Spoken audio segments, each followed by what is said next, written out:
Notre euphorie est retenue dans tout ce qui se passe, mesdames et messieurs, pour la recherche justement de la paix dans l'Est de la République démocratique du Congo. La population est toujours en attente en voyant tout ce qui se passe aujourd'hui.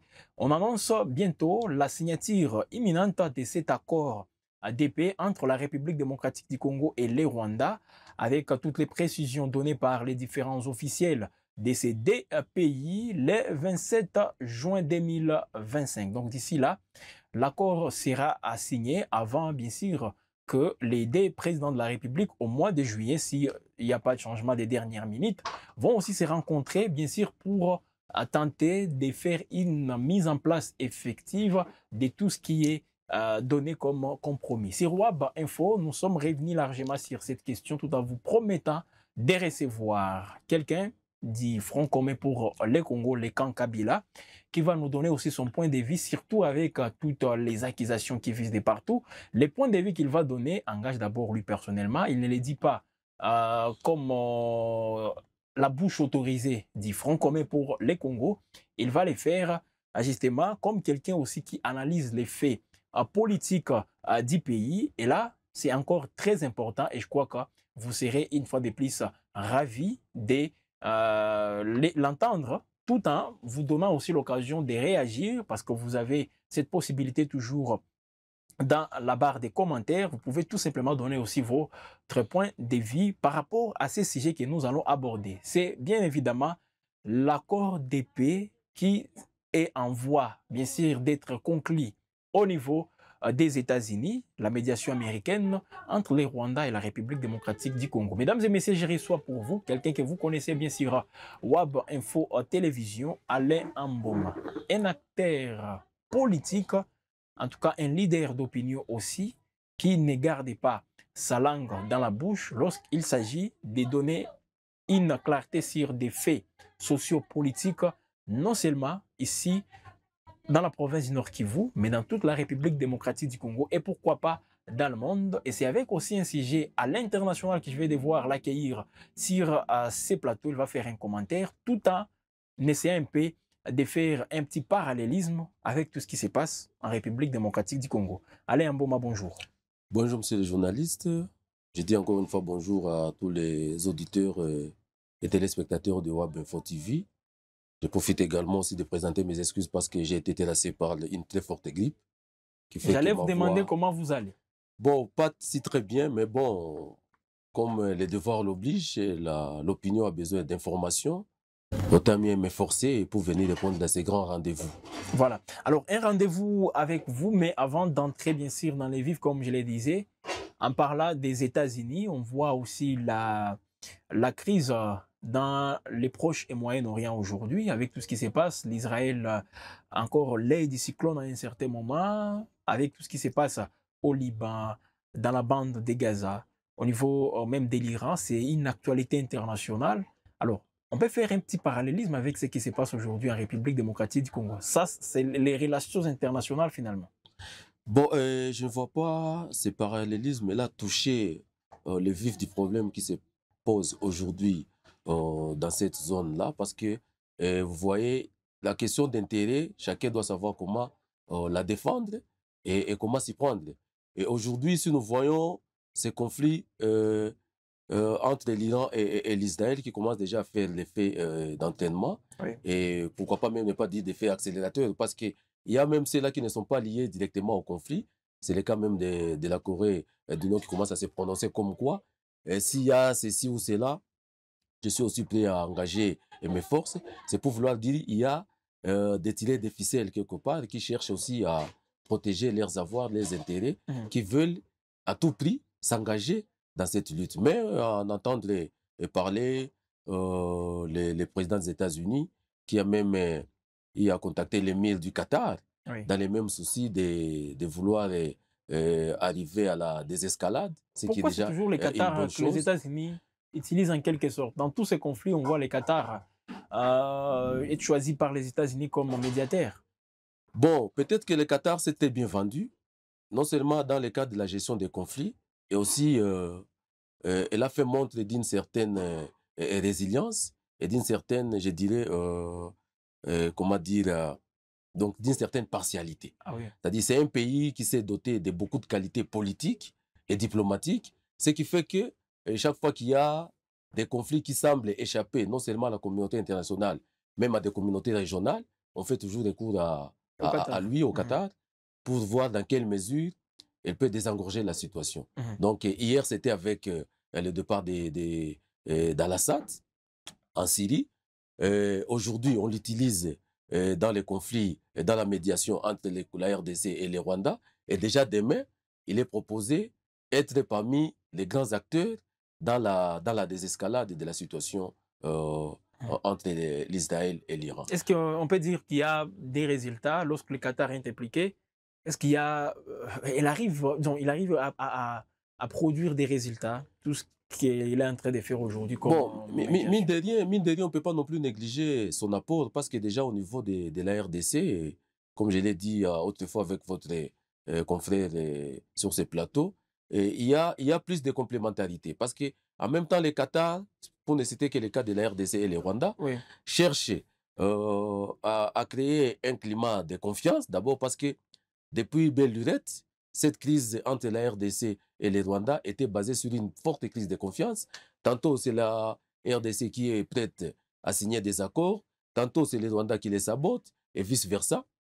Mais la position du Qatar semble mettre toutes les parties devant leurs responsabilités. C'est comme ça qu'au-delà des démarches, selon les cahiers des charges, la feuille de route Angola, qu'on appelle la feuille de route de Luanda, il y a aussi notre feuille de route de Nairobi, signée au Kenya, mais il y a aussi la part des responsabilités de l'organe continental qu'on appelle l'Union africaine.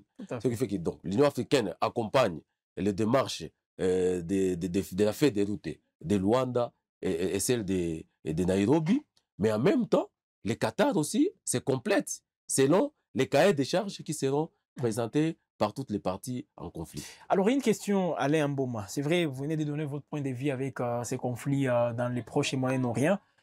Alors, la diplomatie aujourd'hui, c'est elle qui prend de l'ampleur dans cette crise aussi qui secoue toujours l'Est de la République démocratique du Congo.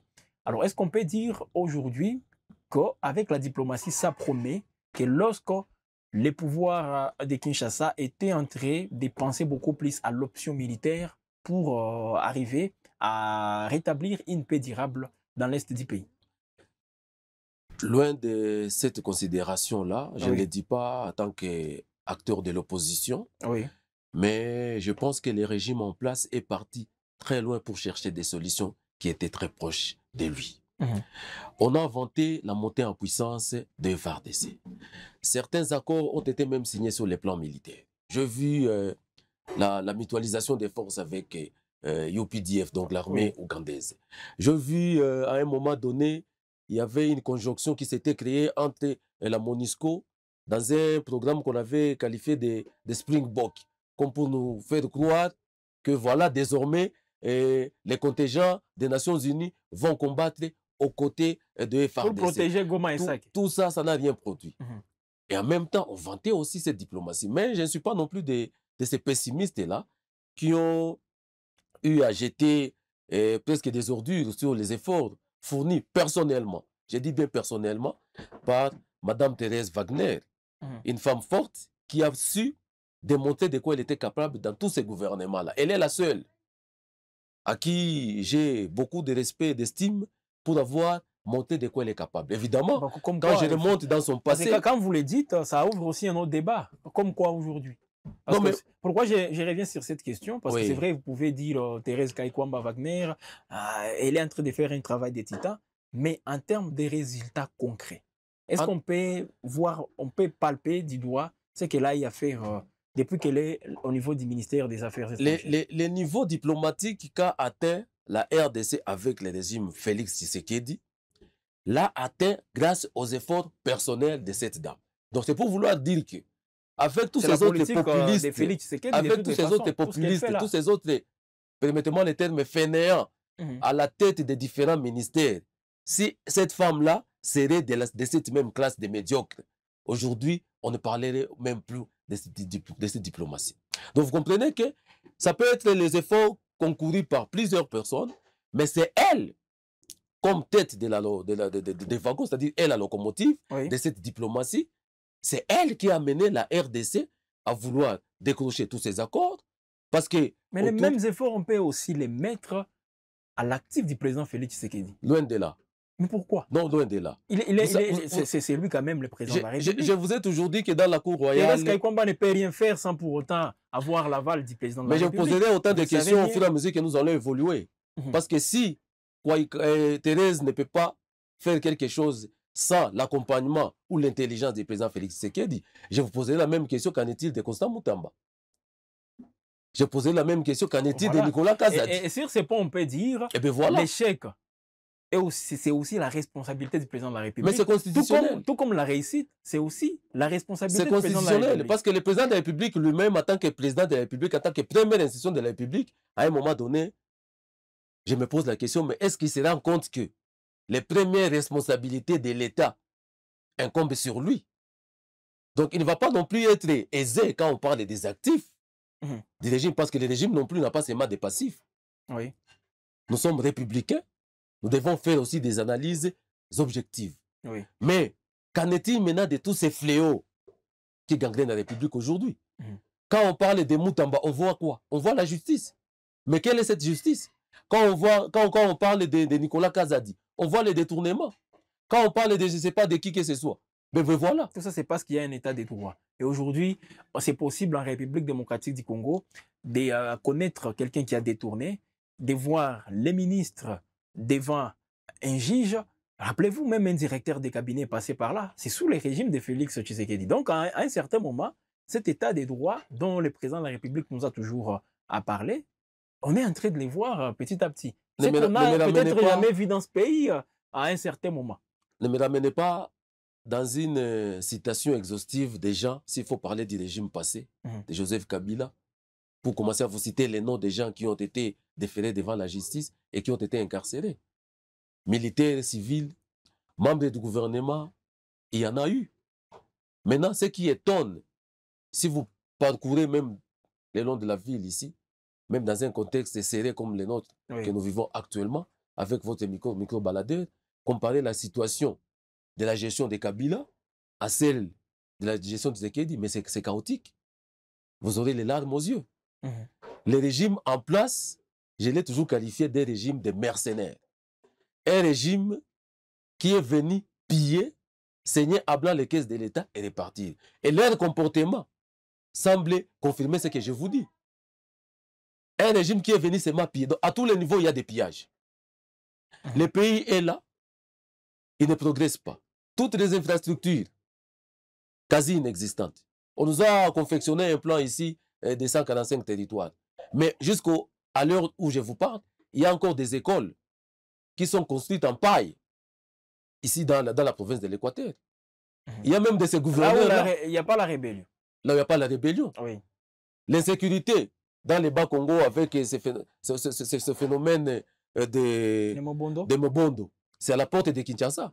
Là, il n'y a pas M23. Alors, Alain Amboma, c'est vrai, vous venez de décrier aussi, vous dites tout simplement que ce sont une classe de mercenaires qui est à la tête du pays, qui est venue tout simplement pour piller les ressources du pays. Mais là, c'est très grave. Et à un certain moment, je me demande, êtes-vous en train de prendre position avec l'affaire d'une manière particulière des constats Moutamba, accusé de détournement de 19 millions? Je ne sais pas, qu'est-ce que vous en dites aussi par rapport à ça? Moutamba... Il fait partie de cette classe des mercenaires ou comment? D'abord, en tant que ministre de la Justice, c'est dans ces plateaux, pour ne pas dire sur ces plateaux, que j'avais posé votre confrère journaliste s'il était juriste. Je suis venu l'apprendre ici. Évidemment, ce n'était pas étonnant pour moi parce qu'aussi à la tête du ministère de la Défense, il y a un infirmier. Donc, allez-y comprendre que Tshisekedi n'était pas là pour aider le pays en plaçant les hommes qu'il faut à la place qu'il faut. Alors, Moutamba, dans son euphorie, au lendemain de la nomination, il a commencé à s'apprendre à tout le monde. Il s'est vertué lui-même en étant la justice, sans savoir qu'il était là pour accompagner l'administration judiciaire à appliquer les lois. Alors, avec tout ça, il s'est fait passer pour un très saint. sans savoir que tous ces gens-là à qui il a venu pouvaient aussi les tendre les pots de banane. Et aujourd'hui, il n'est pas innocent. Il n'est pas encore moins une victime. Tout à fait. Mais il est trempé dans un dossier, et je dirais, délibéré. Et si nous pouvons examiner sa situation, ça ne donne pas la confiance de l'État.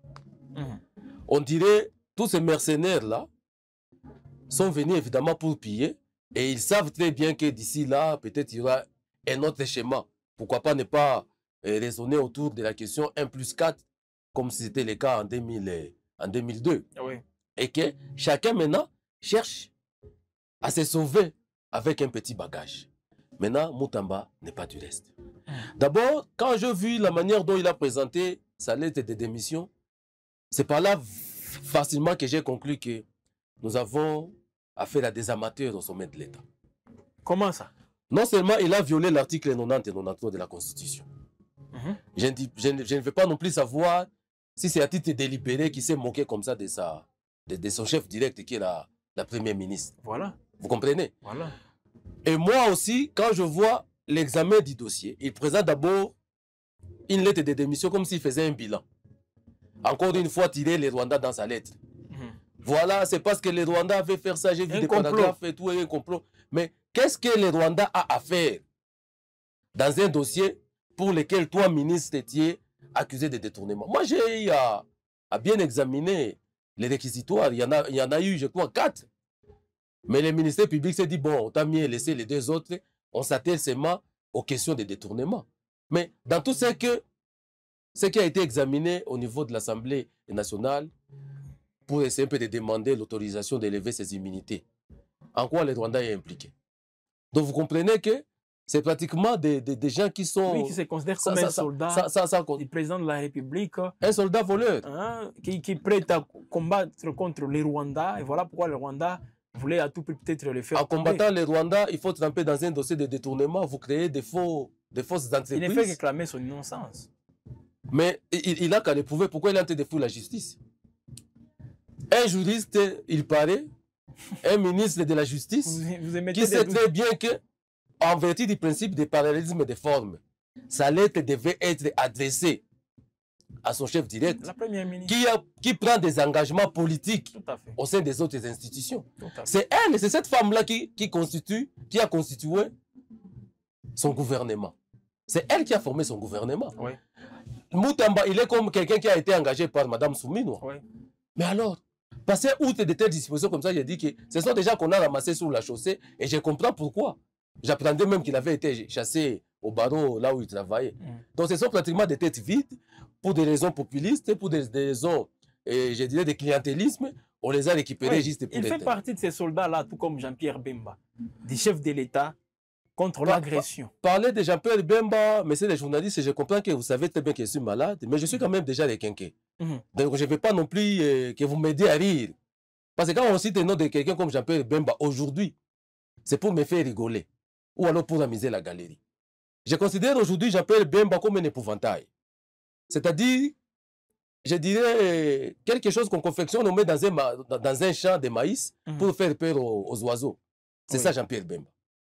Et toutefois, le temps qu'il a passé en prison, je pense, après sa sortie, la première chose qu'il devrait faire, c'est d'aller se faire soigner, se faire consulter par un psychiatre pour ne pas voir s'il a des caillots dans son cerveau. Mais les preuves, vraiment, de ce qu'il est en train de déclarer haut et fort aujourd'hui, sont forts.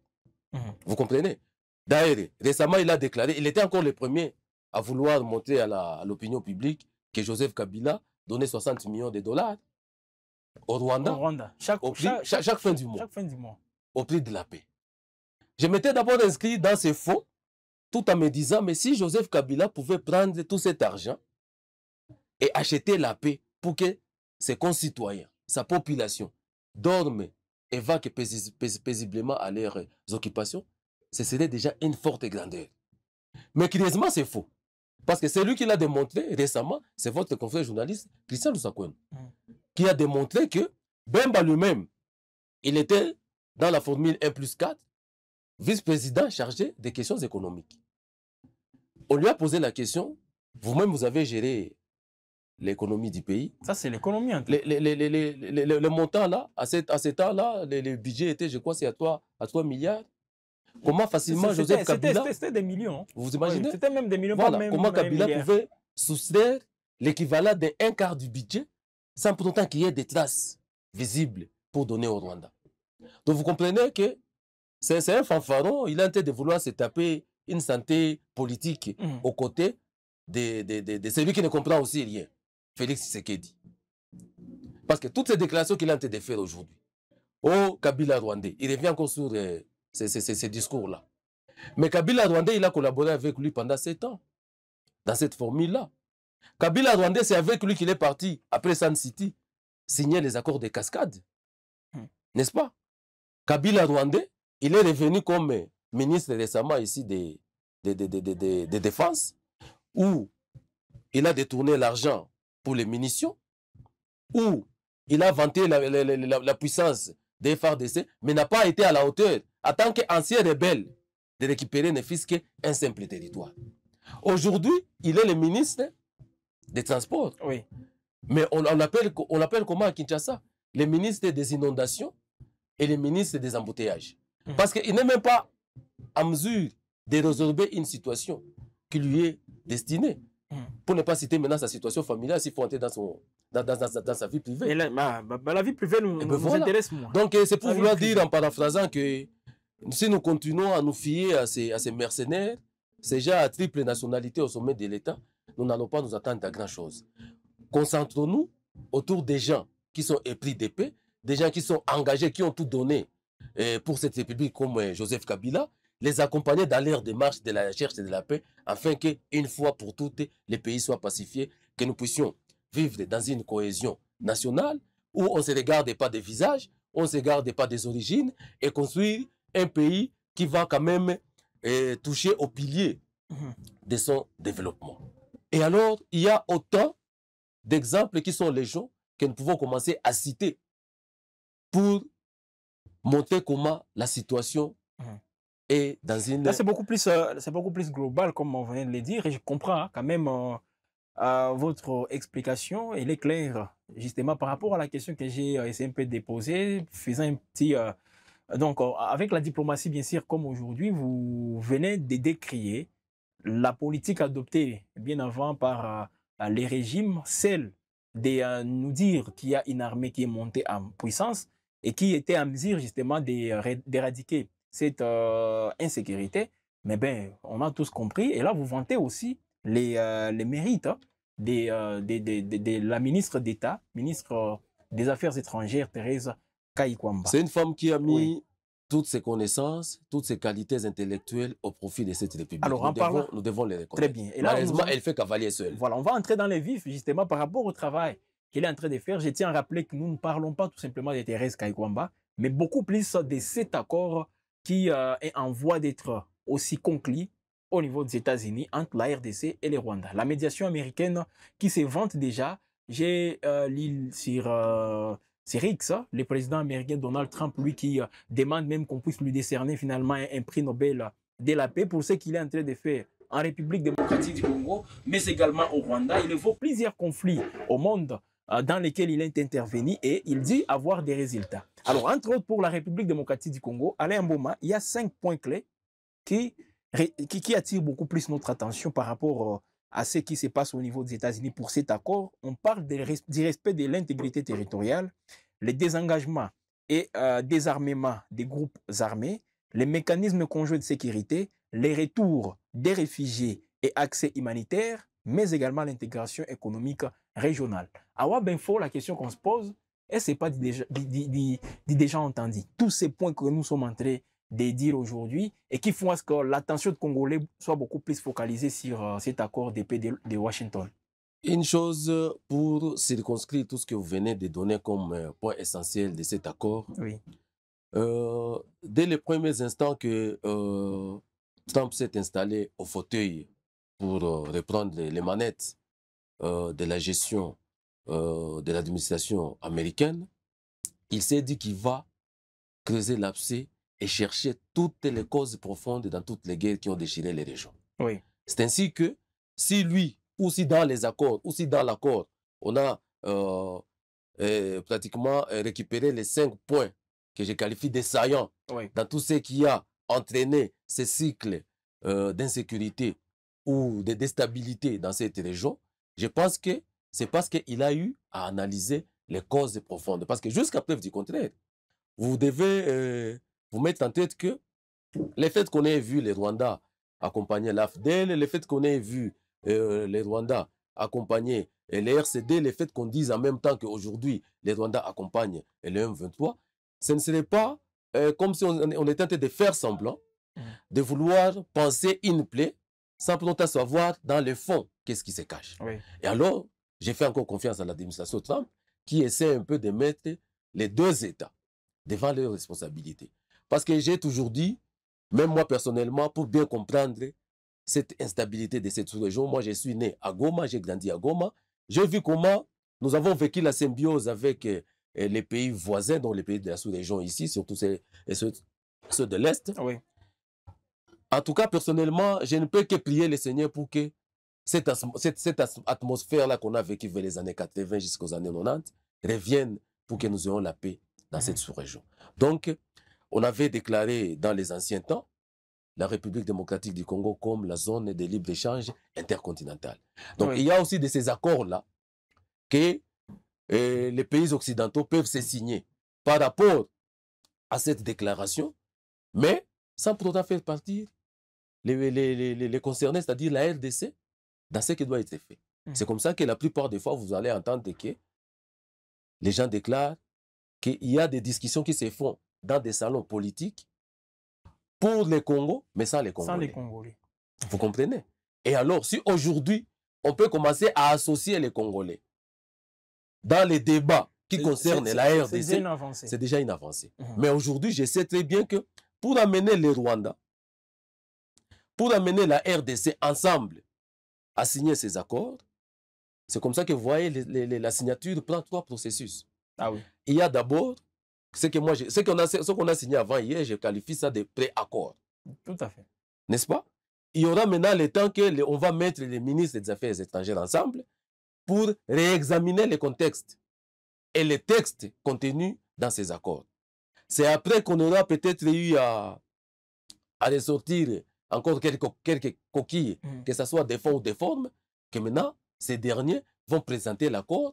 Le texte final. Oui, le texte final aux derniers signataires qui sont les présidents de la République, accompagnés par l'émissaire. Alors, je sens dans vous l'optimisme par rapport à tout ce qui se passe. Et pourtant, dans l'opinion, on est en train de qualifier les camps Kabila aujourd'hui comme quoi il veut tout faire pour cracher sur ces accords, pour freiner à ce que cela n'entre en jeu. Quand je parle de cet accord, c'est vrai, avec les États-Unis, c'est beaucoup plus multisectoriel. Il y a aussi d'autres aspects liés uniquement sur les minéraux en République démocratique du Congo. Et c'est là où les camps Kabila activent aussi toute son énergie pour freiner toute signature y afférente. Bon, c'est très difficile, monsieur le journaliste, de parler de vous sans pour autant vous avoir rencontré. Kabila, en tant qu'individu, c'est quelqu'un qui a tout donné à cette République. Bien que les autres peuvent dire que c'est la République qui lui a tout donné. Mais ce monsieur-là, dans sa grandeur d'esprit, il a tout donné à cette République. C'est quelqu'un qui est épris de paix. Le fait de le voir aujourd'hui dans les consultations avec les populations de Goma, c'était pour lui une seule façon et unique de venir écouter qu'est-ce qu'encore cette population peut attendre de lui. Il était retranché dans son silence, presque comme désintéressé de la gestion de Tshisekedi, qui du reste semblait dire que c'est lui qui bloquait tout. Il a dit alors, autant que je mette mes mains en haut, et lui dit, bon donc, voilà. Même avec son silence, il bloquait toujours. Non, mais comment il va bloquer? Parce qu'il était le premier gouvernement. Selon ce que... Non, le premier gouvernement, c'était les FCC Cash. Oui. C'était un mariage qui avait malheureusement abouti à un divorce. Mais cette communion-là, cette juxtaposition-là, avait pour quel but? Accompagner ce régime qui venait de s'installer sans expérience pour lui montrer comment les pays, par rapport aux enjeux, pourraient sortir de cette auberge. Maintenant, aujourd'hui, on ne bloque plus rien. Mais Kabila, lui qui était détaché dans son silence, s'est dit non, mais finalement, je ne vais pas non plus rester silencieux comme ça. Quand je vois des hommes, que moi personnellement j'appelle des mercenaires, qui sont venus même détruire les petits tissus de la RDC qui restaient encore résistants. Et c'est comme ça aujourd'hui. Vous voyez cet acharnement. On s'attaque à son parti politique, on s'attaque à sa personne, en violation flagrante des lois de la République, de la Constitution. On s'attaque même à ses biens. Maintenant, lui étant épris d'épée, lui qui a toujours milité dès sa jeunesse jusqu'à cette heure aujourd'hui pour la cohésion et l'unité nationale, il s'est dit autant mieux que j'aille là où la population est meurtrie pour écouter réellement ce que cette population peut encore attendre de moi. C'est comme ça que son arrivée à Goma a été d'abord annoncée par avance. Oui. Je vis avec vous des agitations qui ont secoué les régimes en place. Et maintenant, aujourd'hui, il est sur place. Il a fait des consultations. Toutes les personnes qui ont été consultées, vous avez aussi la possibilité et la facilité de les rencontrer. Allez leur poser des questions.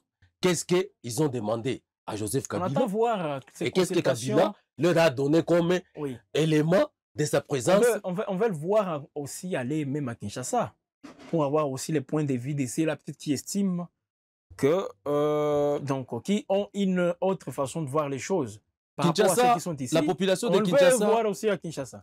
La population de Kinshasa est déjà instrumentalisée, vaccinée d'avance. C'est une population qui a été désorientée. C'est une population qui, à l'heure actuelle, ne réfléchit presque plus. On a vacciné la haine. Même cette musique... On ne généralise pas. Il y a peut-être celle-là qui réfléchit. Non, mais vous suivez les débats. Oui. Dans chaque débat, que ce soit à Top Congo, que ce soit à Télé 50, que ce soit, je ne sais pas, à B1, quand il y a un débat politique, au moins vous avez une personne qui stigmatise ce qui se passe en Kinshasa. Et ne vous attendez pas que ce soit Kinshasa qui puisse aider cette république. La démarche de la CENCO et l'ECC a été encouragée et soutenue par tous. Oui. Évidemment, les visionnaires de la paix.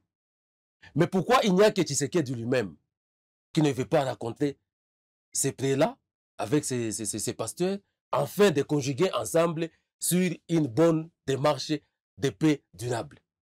Parce que Tshisekedi, lui, il a été de vouloir sauver le régime et pas la République. Et c'est comme ça que dans tous ces accords... Son régime aujourd'hui en danger pour avoir cette volonté de les sauver. Non, mais sauver le régime ne veut pas dire sauver la République. Parce que la République... Oui, le régime de Tshisekedi, c'est ça que je parle. Oui. Est-ce que vous le voyez donc aujourd'hui, on peut dire son régime est en danger. Voilà pourquoi il veut à tout prix les sauver. Bien sûr, le régime est en danger. Parce que qui va continuer à cohabiter avec un régime de détourneurs? Qui va continuer à cohabiter avec un régime qui ne peut pas être capable de mettre fin à la guerre? On attend jusqu'en 2028. Non, mais on va attendre jusqu'à quand? 2028. Non, mais quand nous voyons c'est aussi constitutionnel. Comparativement parlant, à moins que vous un responsable ne compte pas les temps. Pour un coup d'État. Un responsable ne compte pas les temps. Oui. Un responsable compte les actions. S'il faut chaque fois revenir à dire laissez-moi du temps, mais il vous faudra combien de temps pour mieux faire? Mais c'est constitutionnel. 2028, c'est fini pour lui. Mais l'article 46. Simplement. Non, mais il y a un article de la Constitution qui stipule que dès lors qu'un régime veut faire les hold-up constitutionnels, les gens peuvent se regrouper. 64 et 63. Les gens peuvent se regrouper et chasser les régimes. C'est constitutionnel aussi. Oui. Donc il ne va pas non plus dire une chose avec son contraire. Oui. C'est pour vouloir dire que les régimes Tshisekedi aujourd'hui, avec tout ce que nous vivons, présentent une menace imminente à la République démocratique du Congo.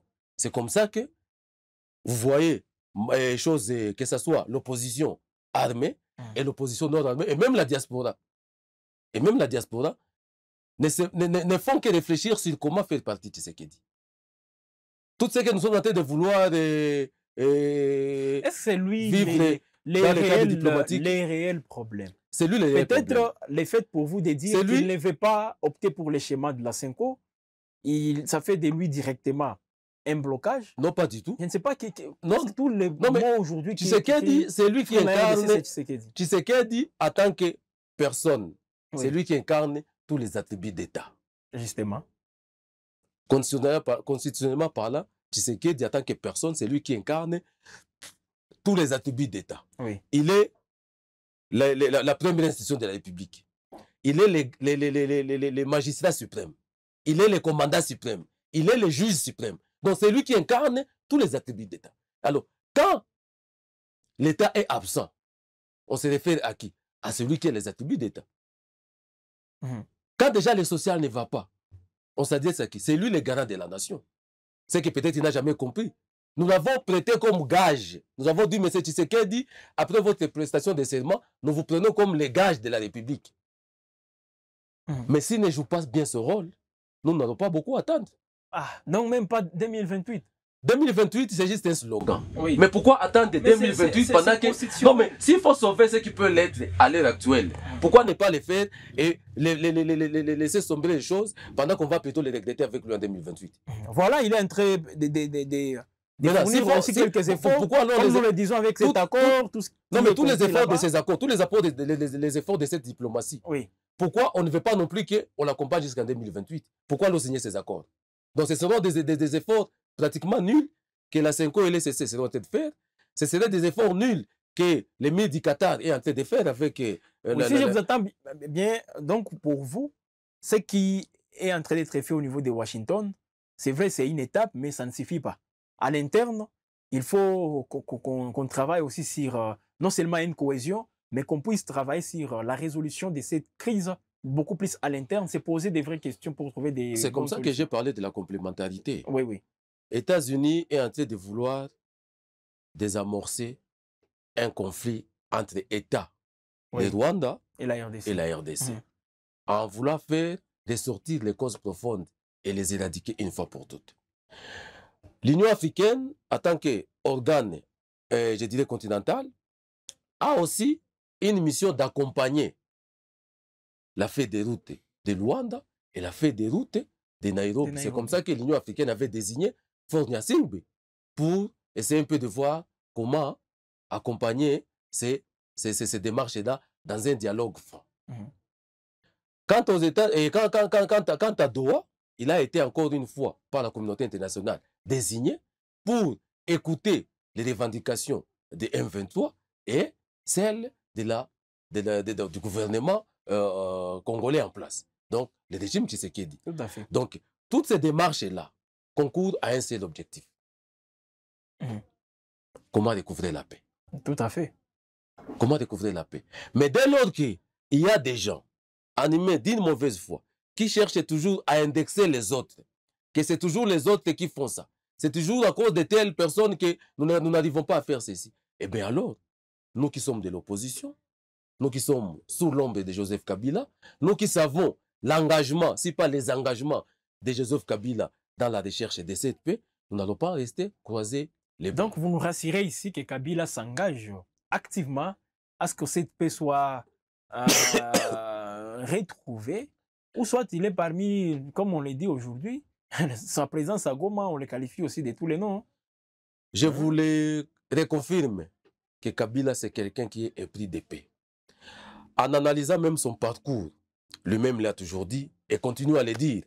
Si aujourd'hui on peut balkaniser la RDC, si aujourd'hui on peut laisser la population de l'Est autant d'années sans être administrée, sous les coups de balles, sous une insécurité grandissante, Mobutu serait mort. Pourquoi? Parce que lui a vécu 32 ans de règne sans partage, mais tout en maintenant l'intégrité du territoire. Lumumba serait mort de quoi? Kimpavita serait morte de quoi? Les vieux Laurent Désiré Kabila seraient morts de quoi? Et pour ne pas citer les pionniers de l'église kimbangiste, Simon Kimbangu serait aussi mort de quoi? Oui. Malheureusement, quand je le regarde en face, je sens quelqu'un qui a une certaine fureur de voir cette paix se recouvrer à temps avant qu'une autre personne, femme ou homme, ne tombe sous les coups de balle. Une autre personne, femme ou homme, ne succombe sous les coups de la faim. Donc, Kabila s'est engagé pour accompagner presque tous les processus de paix jusqu'à bon port, afin que, pour une fois, et il a toujours dit que cette guerre soit la toute dernière. Que la guerre soit la toute dernière. Alors, Alain Mboma, nous sommes presque à la fin de cette production. Alors, dites-nous, par rapport à la suite, c'est vrai que Kabila est accusé d'être de tout ce que vous connaissez aujourd'hui. Au même moment, nous sommes en train de signer des accords. au même moment, il y a des pourparlers avec l'AFC M23 au niveau des Doha au Qatar, comme on venait aussi de les préciser. Dans tout ça, comment vous voyez finalement la suite de toutes ces situations? Bon, je pense que les contenus des textes qui seront signés Oui. pourront définir la suite. Mais je sens déjà dans les acteurs au niveau international, régional et même interne, sont tous engagés vers la paix. Et je dois aussi quand même avouer, depuis un bon moment, il n'y a plus de territoires ou de localités qui sont tombées sous l'emprise du M23, ce qui suppose que le M23 s'est inscrit aussi vers ce schéma-là de cesser le feu. Oui. Et que si au niveau de Washington, que ce soit au niveau de Doha ou même au niveau de l'Union africaine, il y a des consultations qui continuent à se faire, des coups de téléphone qui continuent à se faire, dans le simple but d'aboutir à la recherche de cette paix. Et alors, je dirais, j'ai fait un appel pathétique à tous les acteurs locaux, nationaux, internationaux, de nous aider à découvrir cette paix et pour une longue période. Très bien. Voilà, mesdames et messieurs, c'était là Alain Mboma dans ces WAB décryptage sur votre chaîne de prédilection. Alors, on va se retrouver. Vous avez compris, cette semaine, plusieurs sujets ont fait la une, justement, dans nos émissions, dans nos éditions du journal. Tout simplement, une façon pour nous, voilà, de vous accompagner, de mieux à vous servir. Abonnez-vous si ce n'est pas encore fait.